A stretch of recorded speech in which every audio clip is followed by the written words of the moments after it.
Vamos ler em 2 Crônicas 20, no versículo 9. Assim de pé, lemos o versículo 9. Diz assim: se algum mal nos sobrevier. Vamos ler juntos, por favor? Se algum mal nos sobrevier, espada por castigo, peste ou fome, nós nos apresentaremos diante desta casa e diante de ti, pois o teu nome está nesta casa.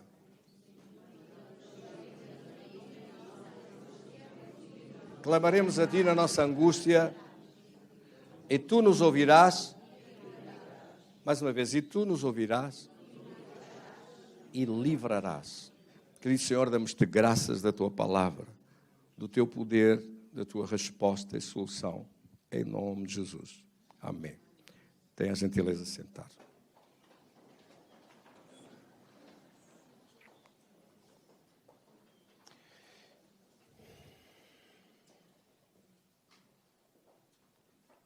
Quando Jesus olhou para as multidões, a Bíblia diz que ele viu como se fossem ovelhas desgarradas, cansados, oprimidos,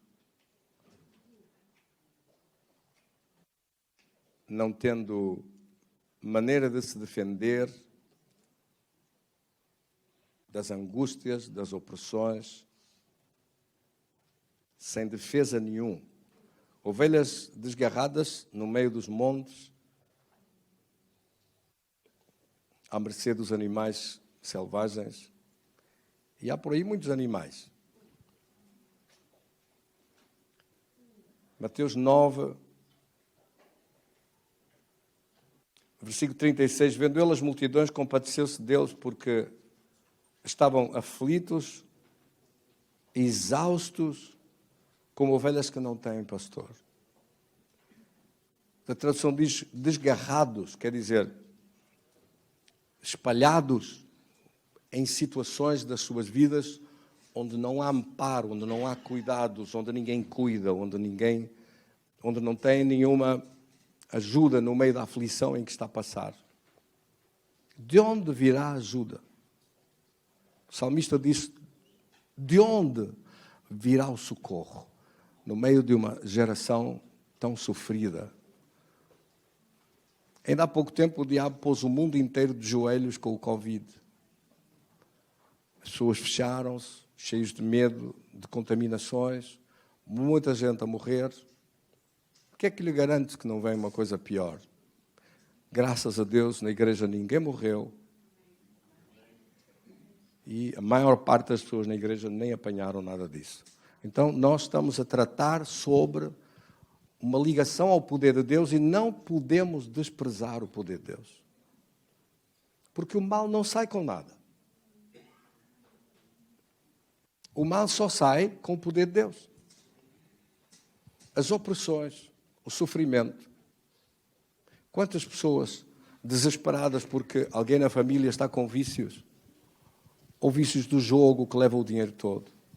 Ou vícios de bebida que não nos trazem estabilidade nenhuma, nem paz nenhuma naquela casa. Quem vai deixar esta pessoa que é escravo desse vício livre? Quem vai tirar esta pessoa do cativeiro? Quem o vai livrar dessas amarras que o diabo pôs à volta da sua vida? Outros querem ver-se livres da sua vida para ter algum descanso, algum sossego, algum sucesso, alguns meios para pagar as suas contas, e estão aflitos no meio de angústias, sem ver nada que se abra, portas que se abram, soluções que apareçam. Ainda hoje estava em Espinho, no final do culto, uma senhora veio falar comigo e disse: pastor, quando cheguei aqui estava há 1 ano sem trabalho, a minha vida toda parada e doente. Fui sarada da doença e já apareceu um emprego. Já estou a trabalhar. Que bom que era se eu tivesse conhecido a igreja mais cedo e esse diabo tinha amarrado a minha vida e eu não conseguia nada, nem a doença de um lado, o desemprego do outro. Quanta gente não vê forma de achar saída para as crises, as dificuldades, as angústias. E os filhos de Deus sabem onde ir buscar poder, onde receber poder. Deus nunca criou ninguém para que a pessoa vivesse sem Deus. E sem Deus nós somos frágeis, sem Deus nós ficamos sem forças, esgotados, exaustos, como esta palavra que Jesus disse. Exaustos, exauridos, sem forças. Quem vai renovar as nossas forças? Quem nos vai livrar das coisas que nos amarram, que nos oprimem, que nos causam sofrimentos e angústias e que não têm solução nenhuma? Quem vai abrir caminho à nossa frente para encontrar as pessoas certas, encontrar as equipas certas, encontrar o trabalho certo, encontrar as coisas certas para vencer e triunfar sobre as adversidades? Estamos sós ou temos Deus? Essa é a sua escolha. É você quem toma uma decisão de, um dia, tomando essa decisão, escolher se vai viver com Deus ou sem Deus. Se vai escolher andar com Deus ou, pelo contrário, virar as costas e dizer: não preciso de Deus, vou viver à minha maneira, eu vou-me defender eu como eu puder. Mas lembre-se disto que eu lhe vou dizer. Se você escolher aqui viver sem Deus, um dia, quando partir para uma eternidade, também vai partir para um lugar completamente sem Deus. Porque a sua escolha agora é uma escolha eterna. Se alguém aqui decide viver sem Deus, vai partir para uma eternidade sem Deus. Se alguém aqui decide viver com Deus, vai partir para uma eternidade com Deus. E não há nada pior do que ser afastado da presença de Deus para sempre, juntamente com o reino das trevas, com Satanás e os demónios dele. Porque o inferno não foi feito para o ser humano, foi feito para o diabo e os demónios dele. Mas se o ser humano não quiser Deus, é para lá que ele vai. E não há aqui segundas opções. A escolha é sua e a escolha é agora. E a escolha começa já. Há pessoas que já começam a viver aqui um inferno em vida. Um inferno de sofrimentos, de amarguras, de angústias. Há pessoas que já aqui decidem atrair o inferno para dentro das suas casas, com ídolos, com imagens, com esculturas, com santinhos e santinhas, olhando, prendendo lamparinas, rezando lá e pondo coisas. Você tira isso de casa, meta isso na garagem, não queira nada disso. Ponha isso longe do seu quarto, longe da sua casa. Isso só atrai doenças e só atrai maldição sobre a sua vida. Não faça isso. Eu estou a falar estas coisas e a dizer isto porque você tem que tomar uma decisão e uma escolha. Deuteronômio, no capítulo 30, no versículo 19, diz assim: os céus e a terra tomo hoje por testemunhas diante de ti em como te propus a vida e a morte, e a bênção e a maldição. Escolhe, pois, a vida para que vivas tu e a tua descendência. Quem escolhe? Deus diz: eu proponho-te um caminho para escolheres, um caminho de vida ou um caminho de morte, um caminho de bênção ou um caminho de maldição. Quem faz a escolha é você. As pessoas que confundem, as religiões vêm e aldrabam as pessoas e mentem. As religiões são como certos políticos, são aldrabões até dizer chega. E mentem com os dentes todos. E dizem: não, é a nossa religião. Ou seja, não é religião nenhuma. Esqueça a religião. A Bíblia não fala disso. A Bíblia fala de que há um caminho e uma palavra e um Deus que você tem que abraçar e amar e seguir. E é Ele que o cura, que o livra, que o abençoa e que restaura e põe a sua vida em vitória. É Ele que faz isso. E é Ele que você tem que seguir. É Cristo Jesus, Senhor. Amém? E aqui diz então: escolhe bênção e não escolhas maldição. Escolhe vida e não escolhas a morte. Porque é você quem escolhe. O sujeito dessa frase é, subentende-se, escolhe tu a vida para que vivas. O sujeito é quem? Tu. O sujeito é quem? Eu. Os sujeitos somos nós. O sujeito da frase somos nós. A pessoa que decide o que é que vai fazer com a vida é você. Você decide o que vai fazer com a sua vida. Se vai viver com Deus ou sem Deus, se vai caminhar com Deus ou sem Deus, por agora e para sempre. Essa é a sua maior decisão. Então, O que é que nós lemos neste texto que ali está? Se algum mal nos sobrevier, 2 Crónicas 20, versículo 9. Espada, juízo, peste ou fome. Nós nos apresentaremos diante de ti desta casa, pois teu nome está aqui. E clamaremos a ti a nossa angústia, e tu nos ouvirás e livrarás. Há dúvidas? Não. O Senhor ouvirá e livrará. Deus livra. Pronto, não respondam com tanta força que me... Deus livra. Sim ou não? Sim. Deus prometeu que livrava. Sim. Prometeu. E Ele prometeu que tem que cumprir com a sua palavra. Sim. Tem. Deus prometeu livrar e livra. Deus prometeu sarar e sara. Deus prometeu transformar uma situação e transforma. Para Ele, a sua palavra vela sobre a sua palavra para a cumprir.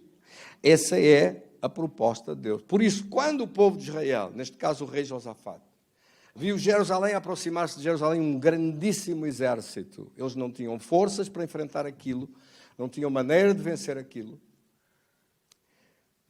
E aquele mal veio contra eles para os destruir, para roubar os seus bens, para matar os homens de guerra e roubar, levar as mulheres, as crianças, roubar os bens que lá tivessem, ou então pô-los como escravos, a pagar impostos pesados para eles e a ocupar as suas casas, as suas terras. Quer dizer, os outros tinham estado a construir a sua vida, a edificar tudo, e agora vinham uma horda de cavaleiros e de guerreiros contra eles para os destruir e roubar e arruinar as suas vidas. Então eles reuniram-se na casa do Senhor. Juntou-se o rei e juntaram-se as pessoas daquela cidade e clamaram diante de Deus. Diz aqui que quando informaram o rei, no versículo 3, ele pôs-se a buscar ao Senhor e apregoou um jejum em todo o Judá. E vieram de todas as partes para buscar a Deus e orar a Deus, para Deus os livrar daquele perigo. Abençoadas são as nações que têm presidentes, como atualmente o Brasil tem, o Bolsonaro, que ora a Deus. Há presidentes que, em vez de adorar a Deus, adoram o Senhor dos aflitos, a Senhora da ajuda, a Senhora de Fátima e todo o tipo de senhores e senhores por aí abaixo e acima, e estão bem arranjados. Mal entregues. É o Deus Criador dos céus e da terra aquele que nós temos que adorar. Amém? E buscar. É só Ele, em seu nome, que nós pedimos. Tudo o que pedires, disse Jesus, em meu nome recebereis. E por isso, quando eles clamaram diante de Deus e citaram as promessas de Deus, disseram, Senhor, tu prometeste, esta é a tua promessa. Se vier algum mal, eu vou resumir isto tudo, está bem? Diz assim, se vier algum mal, Deus transforma esse mal em bênção. Ora, diga outra vez comigo, se vier algum mal, Deus muda este mal em bênção. Quantos creem nessa palavra? Deus pega no assunto e transforma em bênção. Essa é a promessa de Deus. Você concorda comigo? Pensa agora num assunto que você gostava que Deus mudasse esse mal em bênção. Pense, feche os seus olhos e pense. Gostava que Deus mudasse isto, este mal, este problema, em bênção. Em nome de Jesus. E no final do culto, nós vamos orar por isso, para que Deus mude esse mal e o transforme em bênção. Que essa vitória venha para as suas mãos, em nome de Jesus. Mas agora vamos prosseguir. Aqueles que estão a tomar notas, tome nota dessa palavra tão linda. Diz aqui que o diabo veio então para os destruir, para os roubar, para os prejudicar, para não ser suficiente os seus bens e haveres, para lhes levar tudo, e tomaram a decisão de buscar a Deus, de se encher do poder de Deus, de buscar o poder de Deus e de colocar os seus olhos em Deus. O versículo 12 é fantástico, diz assim, nosso Deus, acaso não executarás tu teu julgamento contra eles? Porque nós não há força. Ou seja, eles estavam a combater umas forças que eram muito maiores do que as suas. Há casos de pessoas que combatem doenças muito piores do que as suas forças e que não há recursos para resolver aquilo, e por isso a morte é certa. Há casos de pessoas que encontram problemas que estão muito para além das suas capacidades de resolver. Neste caso era uma guerra, e ele disse, está muito para além das nossas forças. Olha o que eles disseram. Mas os nossos olhos, porém, os nossos olhos estão postos em ti. Quantos é que têm os olhos em Deus? Tira os olhos do problema, tira os olhos da depressão, tira os olhos da aflição, tira os olhos da doença e ponham em Deus. E em vez de estar sempre a falar da mesma coisa, começa a falar diferente. Começa a dizer, Senhor, Tu tens todo o poder de mudar isto em bênção. Tens todo o poder de transformar este mal e esta derrota numa vitória maravilhosa. Tu tens todo o poder de transformar isto para que o melhor de Deus venha até mim. Este mal tem que desaparecer em nome de Jesus. Às vezes é preciso que o mal desapareça, que o que não presta desapareça, embora possa passar por um sofrimento, que é o caso, mas que aquele mal vai desaparecer, vai, e Deus vai substituir por uma bênção. Eles ainda não sabiam a esta altura o que Deus ia fazer. E há momentos na vida em que nós não sabemos como Deus vai fazer, como Deus vai resolver, como Deus vai tratar. Pode ser que neste momento você nem saiba como Deus vai tratar do assunto, como Deus vai mudar a situação, o que Deus vai fazer, mas tem que crer em Deus que Ele vai fazer. Então, de repente, a Bíblia diz que um profeta se levantou no meio da congregação, quando eles estavam já há 3 dias a orar e a clamar diante de Deus, e levantou-se este profeta e diz assim no versículo 15, não temais, ou seja, não tenhais medo, nem vos assusteis por causa desta grande multidão, pois a batalha não é vossa, senão de Deus. Ou seja, esta é uma das orações mais maravilhosas que há. É quando você é capaz de pegar num problema e colocá-lo nas mãos de Deus. Que coisa maravilhosa. E pastor, como é que você sabe isso? Porque eu acabei de fazer isso agora. Pegar num problema e entregá-lo na mão de Deus, primeiro não é difícil fazer. Você pode aprender isso facilmente. E é um dos segredos da Bíblia mais extraordinário. Sabe porquê?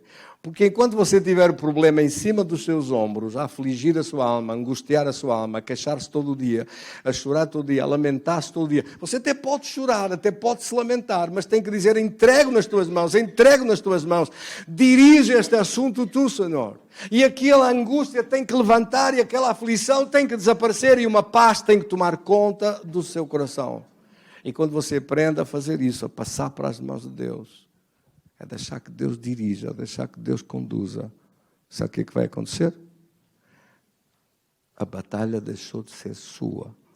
O problema deixou de ser seu. E quando o problema que era seu passa para as mãos dele, você já sabe quem ganhou. Preciso de explicar? Quando um problema que era seu passou para as mãos de Deus, esse problema está condenado a desaparecer. Agora Deus vai operar. Há pessoas que não conseguem fazer esta transição de uma batalha, de uma oração de entrega, entre um problema que passa para as mãos de Deus, não sabe como fazer, e fica por isso com o coração cheio de angústia. Houve alturas na minha vida que eu orei 1 hora, 2, 3, 4, caminhei aqui de um lado para o outro até que aquilo passou para as mãos de Deus. Às vezes tive que fazer isso durante muitos dias seguidos e aquela angústia saía, levantava e uma paz vinha. Eu dizia, graças a Deus já venci a batalha de hoje. E há batalhas que não duram só um dia. Há problemas na vida que são os piores, que se arrastam muitos dias ou duram mais tempo. Mas se você fizer isso todos os dias, esse mal está condenado a desaparecer. Agora, há outra coisa que a pessoa pode fazer, que é dizer, não há maneira disto sair. Não há maneira de eu vencer isto. Não há forma de resolver isto. E sempre queixa-se sempre, e fala sempre o pior, e diz sempre que não há maneira, que não adianta nada, e cada vez fica pior, e diz mesmo isso, cada vez estou pior, e cada vez fica pior, e cada vez piora. Porque as suas palavras, em vez de colocar os olhos em Deus, em vez de agradecer a Deus, e em vez de pedir uma coisa com ousadia, com uma fé poderosa, peça alguma coisa poderosa. Peça, esta próxima semana, os próximos dias, tem alta e sai do hospital. Peça uma coisa ousada. Esqueça lá tudo o que foi dito. Peça uma coisa com ousadia. Peça um milagre que se veja. Peça uma fé que se veja. Um milagre extraordinário. Não, vamos lá ver, nunca se sabe e tal. Peça uma coisa de jeito. Peça com ousadia. Peça com fé, com o poder de Deus. Liga ao poder de Deus. Não deixe que esse diabo faça o que ele quer. Diz, não vão acontecer os teus planos. Qual é o plano de Satanás? Arrastar o assunto com sofrimentos enormes. Diga comigo, isso não vai acontecer. Isso acaba já. Eu passo o assunto para as mãos de Deus. Quando nós passamos, esta palavra é uma revelação. Atenção. Quando nós passamos um assunto para as mãos de Deus, aquele assunto está condenado a ser destruído.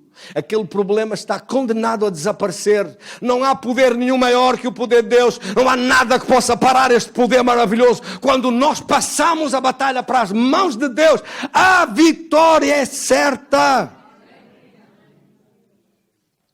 A sua vitória é certa. E eles agradeceram. E foi confirmado. A batalha passou para as mãos de Deus e o rei perguntou, e agora o que fazemos? Segue as instruções. Quais são as instruções? As instruções é que vamos agradecer a Deus. Vamos começar a louvar a Deus.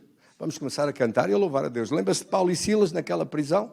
A louvar a Deus à meia-noite. Ainda era quase meia-noite, estavam a louvar a Deus e a adorar a Deus. Acha que lhes apetecia muito adorar a Deus e louvar a Deus? Ou estavam a fazê-lo pela fé na expectativa do que Deus ia fazer?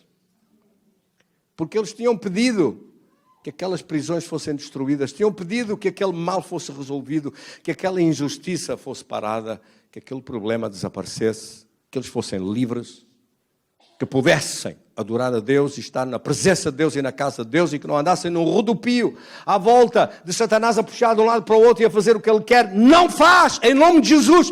Seja parado agora toda a obra maligna e todo o plano de Satanás, seja parado essa noite em nome de Jesus.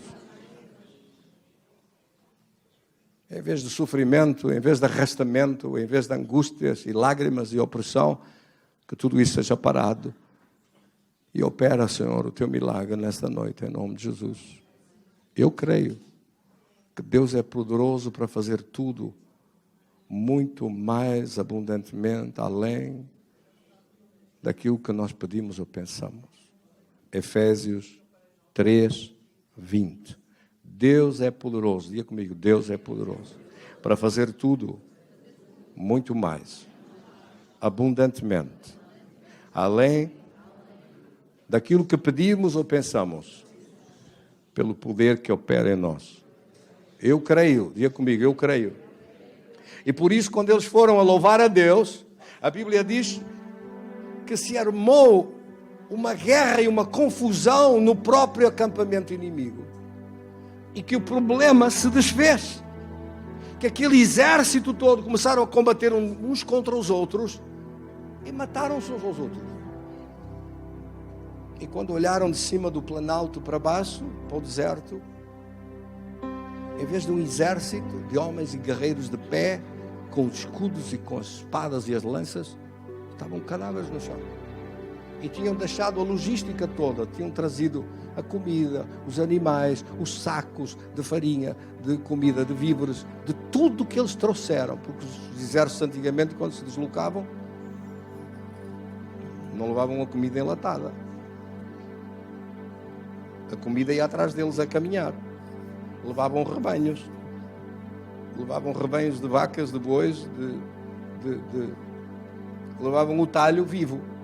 O talho ia atrás, mas ia vivo. Só à medida que iam avançando é que iam matando e comendo. E levavam a farinha, levavam tudo para fazer a comida, para dar de comer a um exército de mais de 120 mil guerreiros. 120 mil, todos os dias a comer 120 mil pessoas. É obra. Sim ou não? Então, tudo aquilo ficou lá. O exército é que desapareceu. E quando olharam, viram que não havia mais o perigo do exército inimigo para lhes fazer mal, mas pelo contrário, tinham deixado uma logística extraordinária de vários hiper, super, mega mercados disponíveis para eles irem lá buscar. Aquilo que veio para mal, Deus transformou em bênção. Peça que Deus faça isso com o seu problema que você está a enfrentar hoje. Peça que Deus pegue no problema e o transforme num hiper, mega, super vitória para a sua vida. Peça, não custa nada pedir. Deus não se ofende que você peça. Se não pediu até hoje, peça agora. Diga, Senhor, eu vou então pedir. Aquele pastor diz que eu posso pedir e que esse mal se transforma num super, hiper, mega vitória, mega bênção na minha vida. E eu recebo em nome de Jesus. Quantos estão prontos para receber? Lembra-se o texto que nós lemos: se algum mal nos sobrevier, nós nos apresentaremos diante de ti nesta casa e tu ouvirás e livrarás. Mas é muito mais que isso. Deus transformou o mal em bênção. Deus transformou o problema numa vitória extraordinária. E Deus quer fazer isso para si também. E esta é a unção do culto desta noite. Receba esta unção sobre a sua vida hoje. Tenha a gentileza de ficar de pé.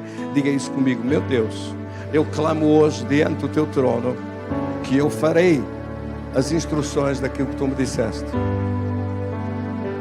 E que eu quero ver que este problema se transforme num super, hiper, numa super mega vitória, extraordinária vitória que vem do teu poder, que transforma o mal em bênção, que transforma lágrimas e tristeza em cânticos de alegria e derrotas em vitória. Faz isso na minha vida hoje. Eu clamo diante do teu trono e recebo. Quantos recebem? Levante suas mãos para Ele. Levante suas mãos para Ele e diga assim: Senhor, eu recebo em nome de Jesus. A tua bondade me seguirá, o teu poder me seguirá. Eu entrego nas tuas mãos